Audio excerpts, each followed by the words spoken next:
This evening, our school board is now in session, and we're going to begin with Miss Dana Fusco is going to come up and introduce some special guests that we have this evening from Andrews Elementary. Yes, hello, good afternoon. Good afternoon. All right, I have Dante Smith, come on buddy, and Mia Gamble here. So Dante is going to lead us in our pledge, and then Mia Gamble is going to share some information about our school. So, okay. Will everyone please stand for the moment of silence?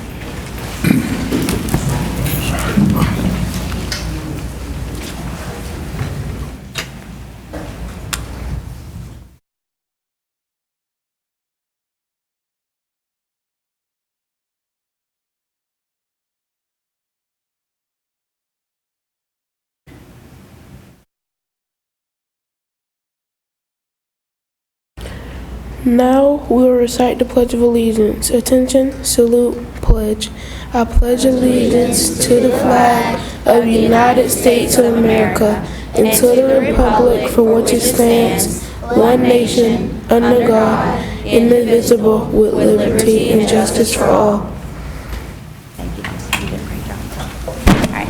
And one thing that is new at Andrews Elementary, we have started a club day.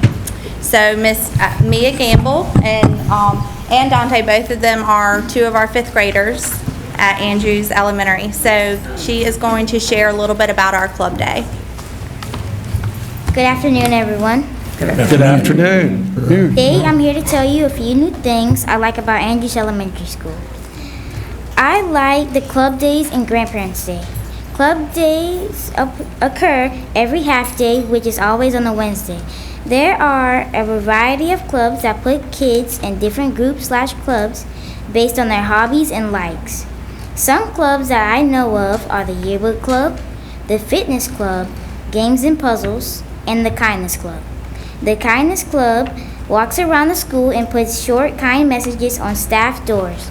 The Fitness Club exercises in the PE room and plays a sport game outside. Now, I'm a part of the Yearbook Club, and in the Yearbook Club, I have the pleasure to walk around the school and take pictures of special events. And I also get to pick the cover of the Andrews Elementary School Yearbook. This concludes one new thing I like about Andrews Elementary School. Thank you, Georgetown County School District.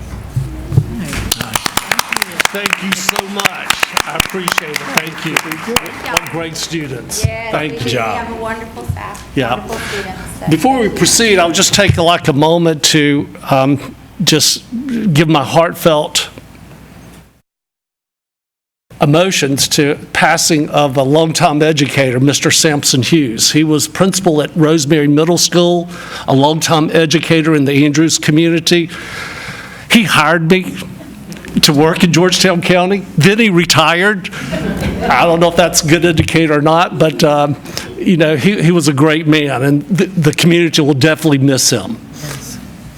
And moving into public comments, just some reminders about public comments. The period is generally limited to 30 minutes. Comments or requests should be brief and as to the point as possible and shall not exceed 3 minutes. Speakers may offer constructive criticism of school operations and programs. However, the board will not hear complaints about specific school personnel or students.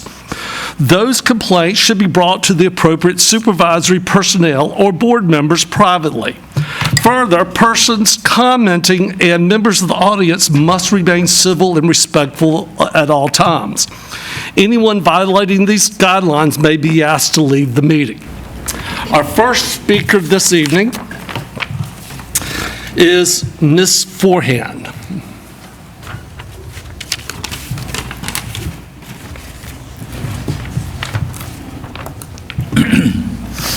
Good evening. Congratulations, Dr. Giles.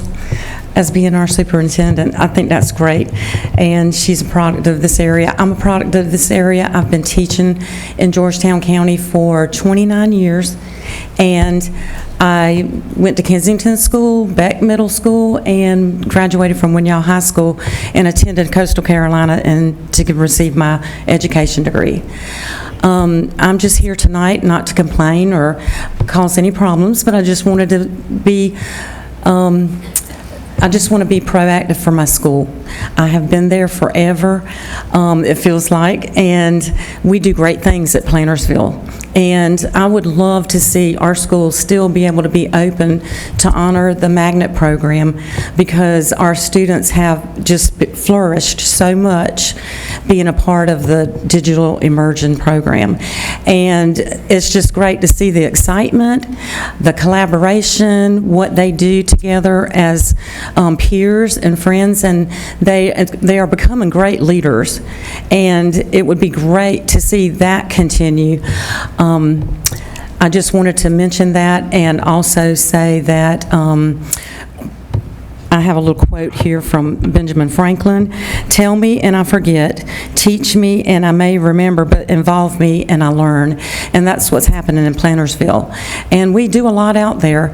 I know we're a small school, but we are growing, and the previous superintendent had a mission to help get enrollment up by having the magnet school, and I see it happening. And I just wanted to mention that and say that great things are happening in the Ville.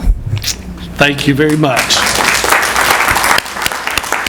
Our next speaker is Callie Holmes. Welcome, Ms. Holmes.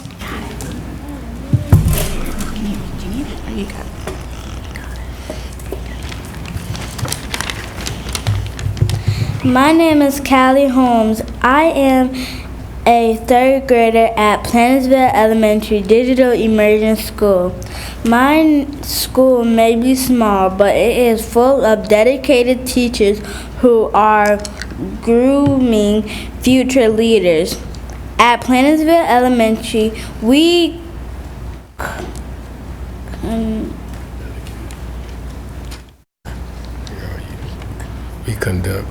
conduct STEM projects, coding, just to name a couple. We use a coding program called Tinker for various activities. Please allow us to continue showing everyone else what my community already know, what we are capable of. Thank you for your time. Thank you very much. Our next speaker is Mr. Isaiah Peoples.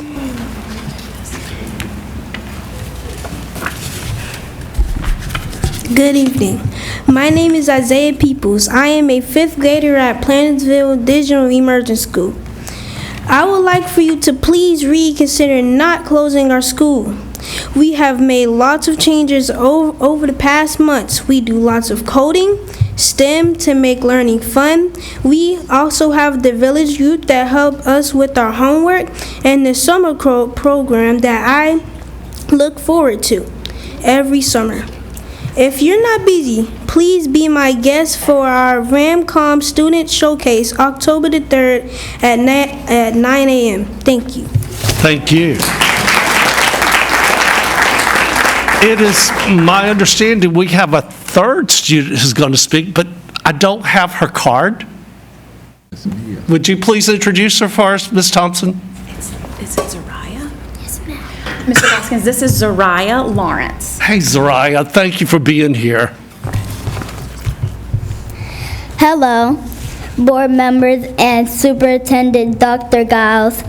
My name is Zariah Lawrence, and I'm a 2nd grader at Plantersville Elementary. I really hope our school won't close because I love my teacher, Ms. Brandon. We work hard all day in class and during after-school activities. I'm inviting the school board and Dr. Giles to visit us on Thursday, October 3rd at 9 a.m. to see all the exciting things we're doing at our RamCon. If you come to our RamCon, you will be able to see all of the exciting things we are doing with technology. See you on Thursday.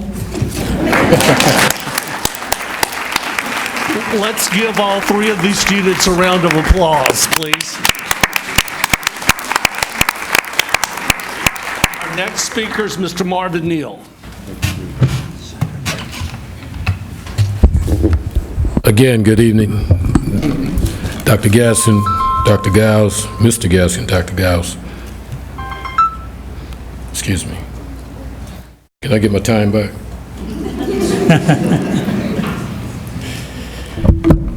Okay, tonight I submitted some petition, and really the petition really is the voice of the community and the parent and student at Plownsville Elementary School and the community abroad, the Village Group, and the Tri-Community Development Service Project and the other organizations. And what it reads is it talks about the importance of keeping Plownsville Elementary Digital Emergent School open.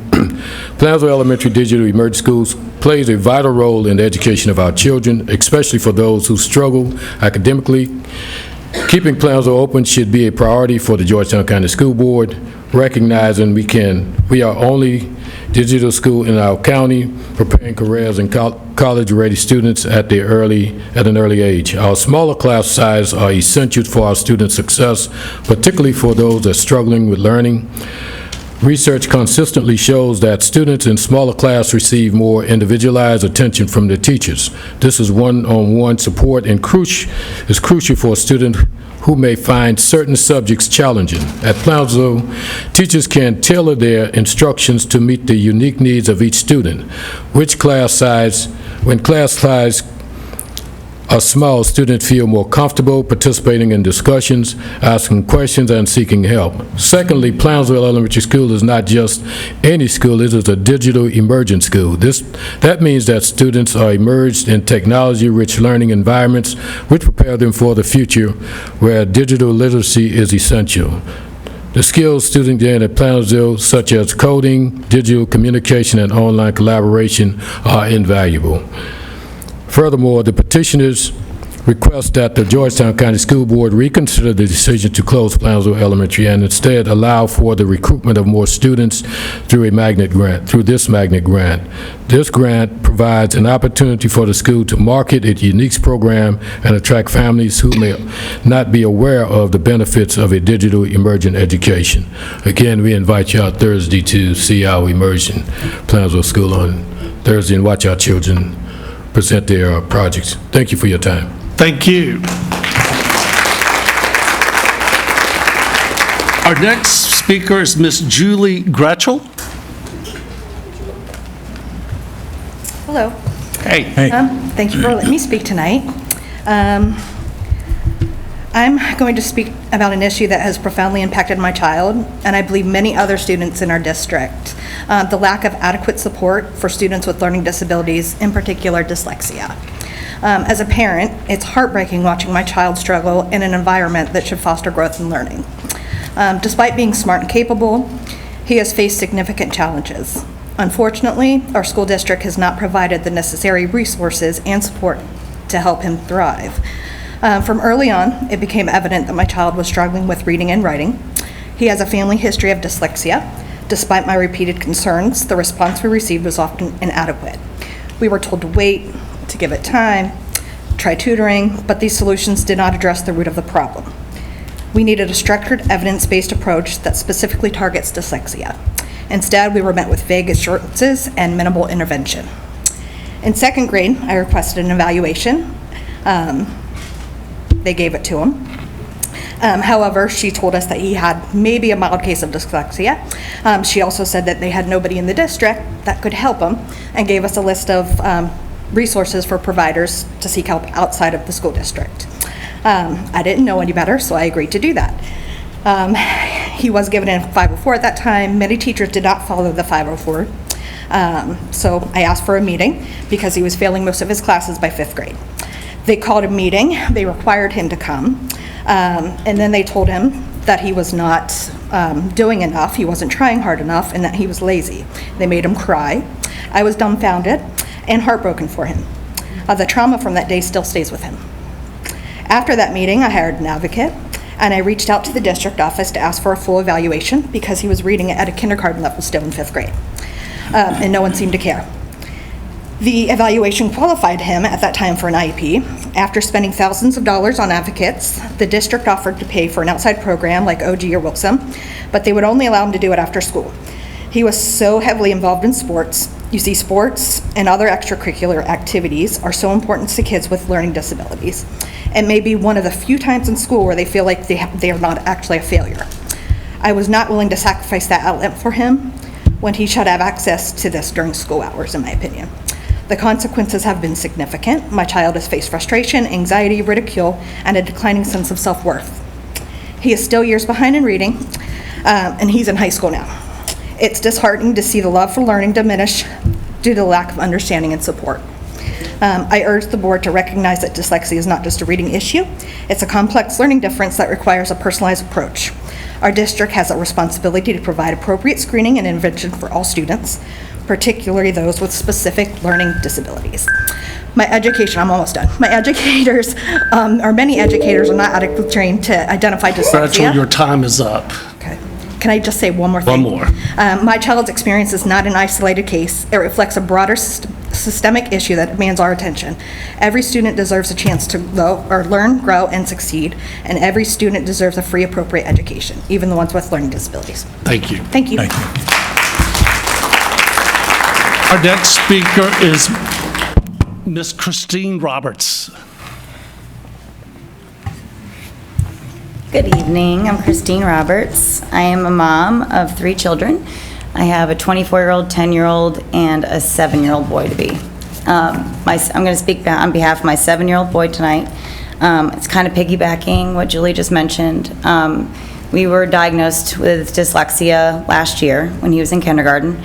And however, with the school's best efforts of trying to help him, they could not meet his needs because we have no one in our district that can teach a dyslexic. He has now been starting out this year. He started in 1st grade. However, they pulled him back to kindergarten because there was no one to meet his needs to be able to learn how to read. So the tutors that I hired on the outside said it'd be best if you put him back into kindergarten because then we can go back and help you from there. However, I've talked to many parents who couldn't make it here tonight that they'll be at the next meeting. And speaking on behalf of the same situation that they're in, we're spending over $1,000 a month on tutoring because our district does not offer anything for our students. For the free and appropriate education that our kids are deserving of, and being a mom and being in the school district myself, I graduated from Waccamaw, and I saw kids struggle, and this has been going on in our district for decades. And I'm a hairdresser, and I have lots of clients that have had the same issue along our entire Grand Strand. I spoke at the state meeting with our state senator, Stephen Goldfinch, this past month to bring awareness at it. And we're trying to work at the state level, but I'm just pleading with you guys now that before it has to reach the state level, before things have to go that far, I would love it if we could all come together. We're all here because we all care about our kids, and we love our children, and we want the best for our kids. And until someone brings it to your attention, you might not know how bad it is. And I'm just letting you know, as a parent, as a mom, it is that bad. And these kids are suffering. They're getting bullied. They're getting teased in school. That is just not acceptable. The greatest inventors of our time are dyslexics. You have Thomas Edison, you have Albert Einstein, you have Elon Musk. They all have learning disabilities, and thank God for that. They think differently, and we need to bless those kids that have those disabilities. The LETTERS program that we finally rolled out in May of '24 is not adequate. It is not multi-sensory explicit instruction that teaches a dyslexic. Even though it's backed by the Association of Dyslexia, it doesn't teach a severe dyslexic. So on behalf of my son and other children, I would love to speak with one of you one-on-one, but I just wanted to bring it to the board's attention across that this is something that we need to fix. And for our children, I am happy to work with state senators and get funding and whatever else that we need to do, because I know that there's funding that the state gives our district at over almost $4 million for our kids, for 565 kids that are in our district that have special needs. So that the money is there. We have the funds, and I just would like the help. Thank you. Thank you very much. All right, that concludes our public comments. Board members, you have received copies of minutes from September the 17th, September the 18th, and September the 20th. Is there a motion that we approve the minutes? So moved. It's been moved. Second, any discussion? Hearing none, I'll call for the question. All in favor, please say aye. Aye. All opposed, say no. The minutes have been approved. Next is the adoption of the agenda. Is there a motion that we approve the agenda? So moved. Second. Moved and second. All in favor, please say aye. Aye. All opposed, say no. The agenda is approved. Could we get the slide up to about the Plantersville Digital Immersion School? And I want to acknowledge that we have received the petition. Your voice has been heard. As that comes up, I would just like to make a statement about Plantersville. As board members of Georgetown County School District, it is our responsibility to ensure that schools are operating in a manner that best serves the needs of our students, our families, and the broader community. In recent years, we have faced significant shifts in student enrollment, budgetary allowances, and changing community dynamics that have prompted a thorough examination of our district's operational efficiency. In response to these factors, the district will be coordinating a longitudinal study to assess the cost-effectiveness of continuing the operation of Plantersville Elementary Digital Immersion School, which that study will include the life of the grant. The study will take into account a wide range of data, including enrollment trends, operational costs, facility maintenance, and the education impact on students. We are committed to ensuring that this process is transparent, evidence-based, and take into consideration the needs of the stakeholders. If you look up there in the third bullet, nope, I think it's the second bullet, we will be forming a committee that will include members of the community. And I've asked Mr. Moore to lead that committee. And we will take this very, very seriously. We do not take this decision lightly. We understand that schools are more than just buildings. They are vital parts of our communities, and their presence affects students, families, and staff alike. As we move forward, the district will engage the community through public meetings, surveys, forums to ensure that all voices are heard. And this is something that Mr. Moore will be leading. Our top priority is the quality of education we provide to our students. We will carefully weigh the findings of the study alongside input from families, staff, and community members before making a decision on closure. It is our goal to maintain a strong, vibrant educational environment that meets the needs of every student, both now and into the future. Thank you for your understanding and support as we navigate this important process together. Basically, if you look at the slide, it just sort of outlines what we'll be doing over the next 2.5 years, and we will be engaging the community in this. And I appreciate Mr. Moore stepping up to plate to lead this. And I'm sure some of our other board members will as well. But it's going to be very important that we put all effort out, like I think Mr. Neal said, in promoting this magnet school in our district, because it could have major impact on students. We need to promote it. We need an all-out effort to promote this. And part of my goal with Mr. Moore and Dr. Giles is coming up with strategies in the community to promote this. And I look forward to see where this ends in the next few years. I look forward to seeing big growth in the Plantersville community. Thank you very much. Is there any questions from board members or anything you would like to So, Bill, you mentioned life of the grant. Can you define the life of the grant, we're in the middle of, I know we have 2.5 years left in the grant. We're in the middle of We're entering year 3. we're in year 3. so nothing can happen until the life of the grant Right. is We over? will, this board, unless something changes, I won't be on this board in another month or so, unless something changes. But while I'm here, nothing will change. Okay. All right. Thank you. All right?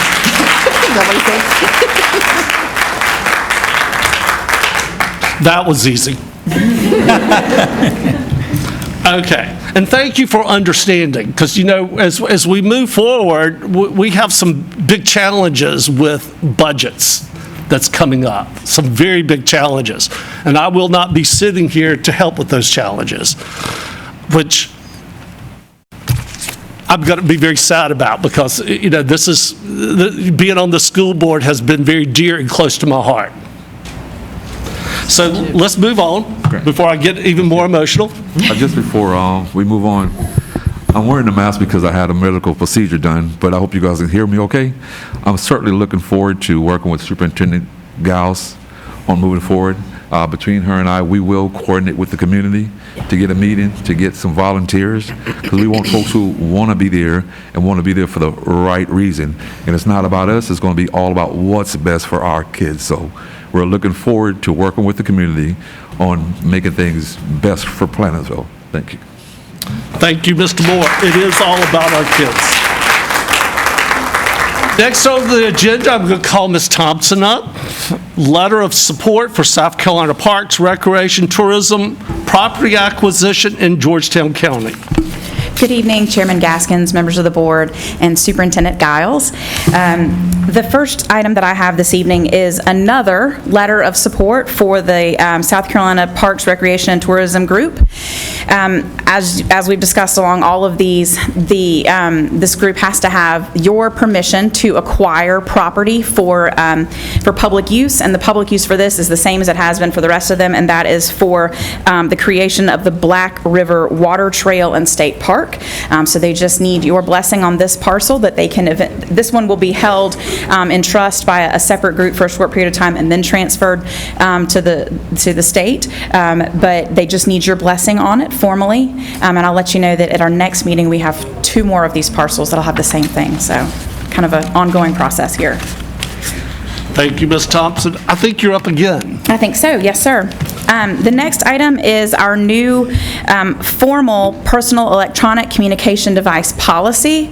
As you all know, you all adopted a procedure at the beginning of the school year that would ban cell phones in classrooms and other personal electronic communication devices. And then we received from the State Department of Education the formal model policy language that they, or at least some parts of the policy that needed to be included. So what we tried to do was take our existing procedure and merge that with what the state has given us as the model language to create one board policy. So right now it's just sort of an informal procedure that we implemented. This will be an actual board policy. We adopted all of the definitions that the State Board of Education had provided us, which includes the definition of a personal electronic device. It includes the device accessories definition, includes the definition of the school day, which we concluded to be the time between the morning tardy bell and the afternoon dismissal bell. There was some leeway on that, but that was where you all had come down previously. We used the same term that they did for access, which is a pretty broad term, pretty broad definition for access, and also their definition for authorized for classroom use. So all of that came directly from the state, but was very similar to what you all had included in your procedure back before school, or when school started. And then for the implementation and enforcement piece, also very similar to what you had previously, and basically a mirror image of what the State Department gave us as the model language. Students cannot wear or access their devices during the school day. Simple as that. They can store them in lockers, backpacks, or otherwise as directed by their school, but they are not permitted to access them during the school day. And of course, we made an exception as required for students that need an electronic communication device for a health need that's documented in their IEP, 504 plan, or medical plan, and for those students who are members of volunteer firefighting organizations. The consequences that we have are not listed in our policy, but they are listed in our procedure, and they are listed in our student handbook. Those will remain the same. The state board did not prescribe exactly what they felt should happen for consequences, so we're leaving the consequences in place that you all had decided upon at the beginning of the year, and those are in our handbook. They're online. They were emailed to parents. Those will stay the same as they are. So that is our introduction of our new personal electronic communication device policy. Any questions? I have a question. It may be for Dr. Giles, I'm not sure. I've spoken to a couple of leaders of different schools, and it seems to be working well at those schools. How is it working overall throughout the district? Overall, we are monitoring the monthly feedback. We had some schools that needed to make some adjustments in ensuring that that is not necessarily the focus of what we do as far as teachers are concerned, but allowing the administrators to be the ones that supersede or handle the situation so that the teachers can focus strictly on instruction and maintaining that learning environment. We've made that adjustment quite well. Feedback I've gotten from students, very important, through Free Throw Fridays. They've definitely shared that they're on board with it. Some said, quite contrary to what popular opinion may be, they're in support of it because they can see the interaction between their classmates and with themselves. So they were in support of it. Thank you. One thing I failed to mention, one of our board members is attending virtually. Miss Patty Hamill is attending virtually. She doesn't have a video camera, but she's with us, which our policy allows that to happen. I apologize for not bringing that up, Miss Patty. Next on the agenda, we have action items. First is our personnel list. The administration recommends approval of the personnel list as presented. So moved. Second. Is there a second? Second. There's a second. Is there any discussion about the personnel list? Hearing none, I call for the question. All in favor, please say aye. Aye. All opposed, say no. The personnel list is approved. The next two items were presented at our last formal meeting. So if there's a question that comes up after the motion is made and after there's a second, we will refer to Ms. Lisa Johnson. The administration recommends approval to change the accounting method for the district's food service fund from an enterprise fund to a special revenue fund retroactive to July 1st, 2023, and future years as presented. So moved. Second. It's been moved to second. Is there any discussion or questions for Ms. Johnson? Hearing none, I call for the question. All in favor, please say aye. Aye. All opposed, say no. The motion has passed. The next is, we always have to have delegates at our 2024 delegate assembly. We need to appoint 3 voting delegates and up to 3 alternatives for our School Board Association Delegate Assembly for Saturday, December the 7th, 2024. And for the public out there, this is our opportunity as board members to lobby our legislatures for issues that involve our schools and our school districts across the state. Is there a nomination for delegates? I'd like to nominate Keith Moore. Keith Moore has been nominated. We need 2 more nominated. I'd like to nominate Robert Cox. Robert Cox. Need 1 more. Yeah, okay. I'd like to nominate Kathy Anderson. Kathy Anderson. I can be an alternate. All right, is there a motion that we close nominations? What did I just say? All right, I'm not doing that. I'll do the alternate. But I can do the alternate. you'll be alternate. Okay, Kathy will be an Else as a alternate. delegate because of the, I mean, I can for the state, but I'd rather not. I'd like to nominate 2 years in a row with me on this delegation, Mr. Randy Walker, please. Mr. Randy Walker.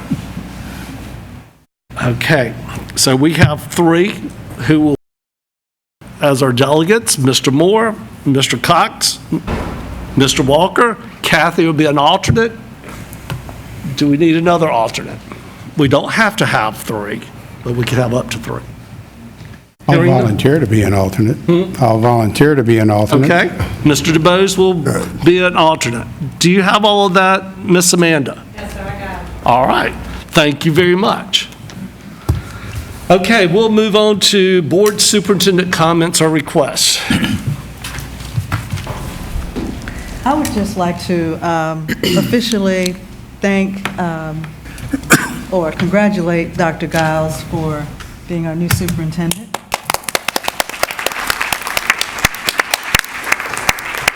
Excited about her leadership, the skills that she brings, the experience, and I feel really good about the direction that the school district is going, and I believe that with Dr. Giles at the helm, a lot of great things are going to be happening, so I'm really pleased and just thankful that you threw your name in the hat and really excited about what the future holds for this district. Amen. I was going to ask Dr. Giles if she'll have a free throw Friday for board members, but we would, but we would have to advertise that. That's right. So we better not. I'd like to make a comment about the Georgetown High School Athletic Hall of Fame ceremony that several of us attended Thursday night. Y'all, it was phenomenal. And just a true testament to the athletes in our county that came out of Georgetown High, and I know we've got them all over the county, but specifically Georgetown High. It also is a true testament to the administration, the faculty, the teachers, coaches, everybody at Georgetown High who educated and coached these young people. It was just, there were several of those speeches brought chills to our, and we talked about that. Just amazing, and all of those athletes talked about, yes, our coaches were phenomenal, but we couldn't have done it without our teachers and our school support, and it was just I don't know, it's the whole picture, it's all of it that they were being successful. And every one of them went on to great things, education-wise, professional-wise, so I don't think professional-wise is a word, but you know what I mean. But Georgetown High and the committee, fantastic job. And congratulations to several people who are related to people who were inducted. Anybody else? Ms. Johnson. Ms. Johnson. Yeah, quick comment. The Rosemary Middle School band and chorus concert was last night and was quite phenomenal. I enjoyed being there. I think the students enjoyed it. And again, as she said earlier, we just look forward to getting better and bigger and better and better. I have just one little comment to parents, grandparents, teachers, anyone looking at Facebook. Please talk to your children. Have them think before they speak. Threats are just getting crazy across America, across South Carolina, and children have to be reminded sometime. Please remind your children, if you're listening, please think before you speak. We have to take every threat serious. We investigate that threat. We have policy, and we have to determine if these threats are credible or not credible. It's a tough job for us and our staff. Please speak to your children if you're listening. Think before you speak. Thank you. Okay, anybody else? Dr. Giles. Thank you, Chairman Gaskins, members of the board, to our district administrators who are out, And to our extended Georgetown County School District family, again, thank you for the well wishes and the support, the vote of confidence.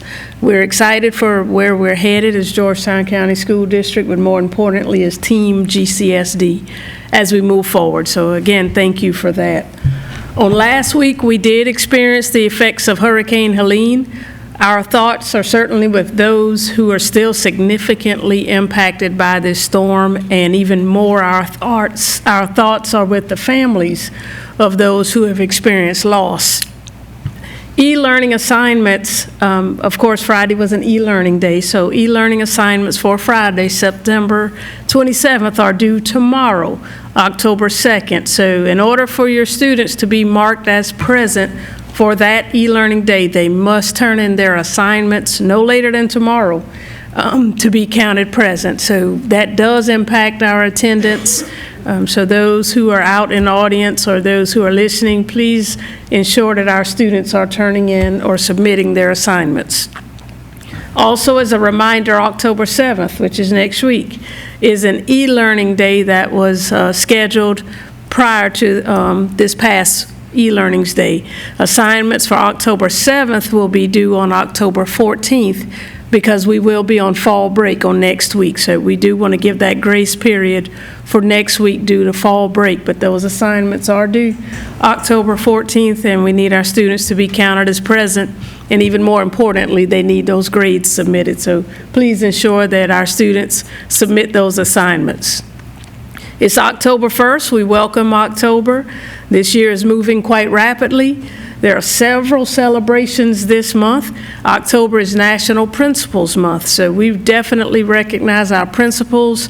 Oftentimes, the responsibilities of the principals extend beyond what may be in our forefront, so we do salute our principals, and we'll be recognizing them throughout the month. As we continue, we recognize October as Bullying Awareness Month as well. At your seats, you have a calendar, a vertical calendar of events that have been provided by our team. So I want to take a moment to emphasize the importance of us creating a safe as well as a supportive environment for every student in our school. Last week, we visited Carvers Bay Middle School STEAM Academy, and we did encourage those students to speak and to share their concerns, and we wanted to remind them that our safety department, our students, our staff, we're all in this together, and we're working together. Bullying in any form, whether verbal, physical, or online, undermines the sense of community and, moreover, the respect that we expect for our students to have. This month, we do stand united in our commitment to stopping bullying and promoting kindness, inclusion, and respect. But our efforts do go beyond just awareness of this month. Every member of our school community, we all have an impact, and so we ask that everyone join in during the month of October. October 16th will be Unity Day. It is a national day, Unity Day, in which we stand together to support kindness and promote kindness over bullying. Orange ribbons were provided for you as board members to wear orange. We ask that members of our audience, as well as our entire extended family, to wear orange on October 16th to promote unity during this time. Again, let's continue to work together. We have several events coming up, and our Plantersville students, we heard Thursday, and we will be there in support of the magnet showcase as well as upcoming showcases by our students. Thank you. Thank you. Next, we have an executive session for the purpose of discussion of personnel employment matters and student appeals. Is there a motion that we go into executive session? So moved. Second. All in favor, please say aye. Aye. We are now in executive session.